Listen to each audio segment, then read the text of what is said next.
നമസ്കാരം. ഒന്നാം ഘട്ട പോളിംഗ് നടക്കുന്ന സമയത്ത് അല്ലെങ്കിൽ ഒന്നാം ഘട്ട തെരഞ്ഞെടുപ്പിന്റെ പ്രചരണ റാലിയിൽ എവിടെയെങ്കിലും മോദി NDA എന്നോ അല്ലെങ്കിൽ BJP എന്നോ പറഞ്ഞതായി ആരും കണ്ടിട്ടില്ല. ഏതാണ്ട് ഒന്നോ രണ്ടോ സ്ഥലത്ത് മാത്രമാണ് നരേന്ദ്രമോദി BJP എന്നെങ്കിലും വാദമെന്ന് പറഞ്ഞത്. ബാക്കി എല്ലായിടത്തും ബാക്കി എല്ലാ സ്ഥലങ്ങളിലും നടന്ന പ്രചരണ പരിപാടിയിലും മോദിയുടെ ഗ്യാരണ്ടി, മോദിയുടെ വികസനം, മോദിയുടെ ഊഴം, മോദിയുടെ 400 സീറ്റ്, മോദിയുടെ മൂന്നാം ഊഴം അല്ലെങ്കിൽ മോദിയുടെ സ്വപ്നങ്ങൾ അങ്ങനെ സ്വയം പുകഴ്ത്തി തള്ളിമറിക്കുന്നല്ലാതെ ഒരിടത്തും ഇതേവരെയും BJPയുടെ നേട്ടമെന്നോ NDAക്ക് നേട്ടം നൽകണമെന്നോ അല്ലെങ്കിൽ NDAക്ക് സീറ്റ് നൽകണമെന്നോ NDAക്ക് വോട്ട് ചെയ്യണമെന്നോ ഇതുമല്ല BJPക്ക് വോട്ട് ചെയ്യണമെന്നോ ഒരിടത്തും പറഞ്ഞിട്ടില്ല. പകരം എല്ലായിടത്തും പറഞ്ഞത് മോദിയുടെ ഗ്യാരണ്ടി, മോദിക്ക് വോട്ട്, മോദിയുടെ വികസനം അങ്ങനെ തുടങ്ങിയുള്ള തള്ളിമറിക്കലുകളാണ് എല്ലാ സ്ഥലത്തും നടന്നത്. എന്നാൽ ഒന്നാം ഘട്ട പോളിംഗ് നടന്നതിന് ശേഷം, ആദ്യഘട്ട തെരഞ്ഞെടുപ്പ് നടന്നതിന് ശേഷമുള്ള നരേന്ദ്രമോദിയുടെ ഒരു ട്വീറ്റ് വന്നിട്ടുണ്ട്. ആ ട്വീറ്റിൽ പറയുന്നത് NDAയുടെ വികസനം, അതായത് NDAയുടെ നേട്ടമായും അല്ലെങ്കിൽ NDAക്ക് വോട്ട് കിട്ടും എന്ന തരത്തിലൊക്കെയാണ് പോസ്റ്റ് വരുന്നത്. ഇനി അങ്ങോട്ട് പറയുന്നത് ഇപ്പോൾ നടക്കുന്ന അല്ലെങ്കിൽ കഴിഞ്ഞ ദിവസം നടന്ന തെരഞ്ഞെടുപ്പിന്റെ ഏറ്റവും ഒടുവിലത്തെ ഗ്രൗണ്ട് റിപ്പോർട്ട് അനുസരിച്ച് 102 സീറ്റുകളിൽ നടന്ന തെരഞ്ഞെടുപ്പിൽ ഉറപ്പായും 12 സീറ്റ് BJPക്ക് നഷ്ടമാകും തന്നെയാണ്. അതായത് NDAക്ക് അനുകൂലമായി ജനങ്ങൾ വോട്ട് ചെയ്തു എന്ന് നരേന്ദ്രമോദി പറയുമ്പോൾ അവിടെ സംഭവിക്കുന്നത് നരേന്ദ്രമോദിയോടുള്ള തരംഗം ഇല്ലാതായിരിക്കുന്നു എന്നാണ്. ഇന്നലെ വരെയും, അതായത് തെരഞ്ഞെടുപ്പിൽ തൊട്ട് മുന്നേ വരെയും നരേന്ദ്രമോദി എനിക്ക് വോട്ട്, എന്റെ ഗ്യാരണ്ടി, ഒപ്പം എന്റെ 400 സീറ്റ്, എന്റെ സ്വപ്നങ്ങൾ, എന്റെ വികസനങ്ങൾ എന്ന് പറഞ്ഞ നരേന്ദ്രമോദി ഇപ്പോൾ പറയുന്നത് NDAക്ക് അനുകൂലമായി ജനങ്ങൾ വോട്ട് രേഖപ്പെടുത്തുന്നു എന്നാണ്.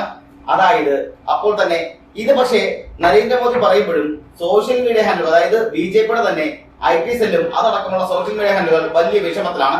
കാരണം അവർ തന്നെ പറയുന്നുണ്ട്, ഈ പറഞ്ഞ 102 സ്ഥലത്ത് നടന്ന തെരഞ്ഞെടുപ്പിൽ 102 സീറ്റുകളിൽ ഏറ്റവും കുറഞ്ഞത് 12 സീറ്റ് ഉറപ്പായും നഷ്ടമാകുമെന്നുള്ള ഗ്രൗണ്ട് റിപ്പോർട്ടുകളാണ് പുറത്തു വരുന്നത്. ഒപ്പം തന്നെ NDAക്ക് അനുകൂലമായ ഒരു കാലാവസ്ഥ കൂടി ഉണ്ടെന്നാണ് ഇപ്പോൾ BJP തന്നെ പറഞ്ഞു വെക്കുന്നത്, രഹസ്യമായിട്ടായിരുന്നാലും. ഒപ്പം ഇതുവരെ ഉണ്ടായിരുന്ന മോദി തരംഗമൊന്നും ഇപ്പോഴില്ല എന്ന് മോദിക്ക് തന്നെ പറയേണ്ട സാഹചര്യം ഉണ്ടായിരിക്കുന്നു. ഇതിൽ വലിയ നഷ്ടത്തിലാണ് അല്ലെങ്കിൽ വലിയ സങ്കടത്തിലൊക്കെയാണ് സോഷ്യൽ മീഡിയ ഹാൻഡിലുകൾ.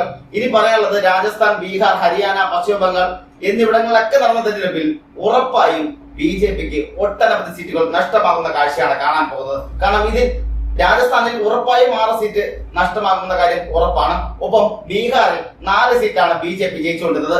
ആ 4 സീറ്റിൽ NDA ഉറപ്പായും 2 സീറ്റ് നേടുമെന്ന കാര്യം ഇതിനോടൊപ്പം തന്നെ വ്യക്തമായിരിക്കുന്നു. അതായത് BJPയുടെ സിറ്റിംഗ് സീറ്റിൽ നിന്ന് തന്നെ 2 സീറ്റ് നഷ്ടമാകുന്ന അർത്ഥം. ഇനി പശ്ചിമ ബംഗാളിലാവട്ടെ, അവിടെ BJP 3 സീറ്റിലാണ് മത്സരിക്കുന്നത്. അവിടെ ആ 3 സീറ്റ് അവർക്ക് നിലവിലുള്ളതാണ്, സിറ്റിംഗ് സീറ്റുകളാണ്. ആ സിറ്റിംഗ് സീറ്റിൽ 2 സീറ്റ് ഉറപ്പായി നഷ്ടമാകും. പിന്നെ തമിഴ്നാട്ടിന്റെ കാര്യം പറയേ വേണ്ട, 39 സീറ്റും അവിടെ പിടിക്കുന്നത് ഇന്ത്യ മുന്നണി തന്നെയായിരിക്കും.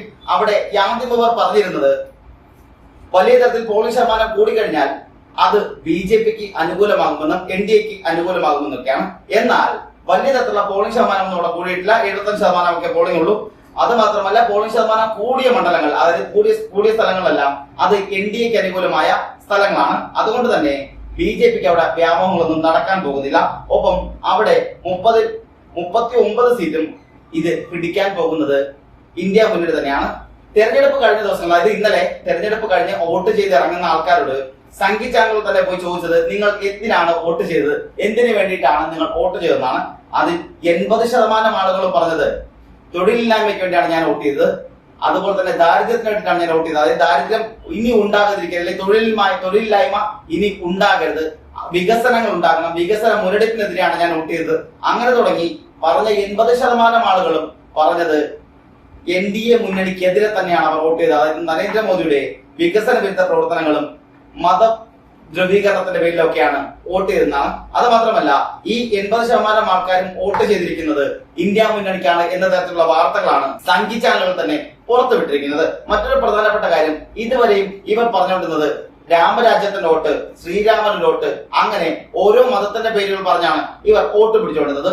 ഓരോ സ്ഥലത്തെത്തുമ്പോഴും അവിടുത്തെ ഏതാണോ പ്രധാനപ്പെട്ട ദൈവം, ആ ദൈവത്തിന്റെ പേര് പറഞ്ഞ് വോട്ട് നേടിയവർ ഇപ്പോൾ അതേ ജനങ്ങൾ പറയുന്നു, 80% ജനങ്ങൾ പറയുന്നത് ഞങ്ങൾ വോട്ട് ചെയ്തത് തൊഴിലില്ലായ്മയ്ക്കാണ്, ഞങ്ങൾ വോട്ട് ചെയ്തത് മതധ്രുവീകരണത്തിനെതിരെയാണ്, ഞങ്ങൾ വോട്ട് ചെയ്തത് വികസന മുരടിപ്പിനെതിരെയാണ്.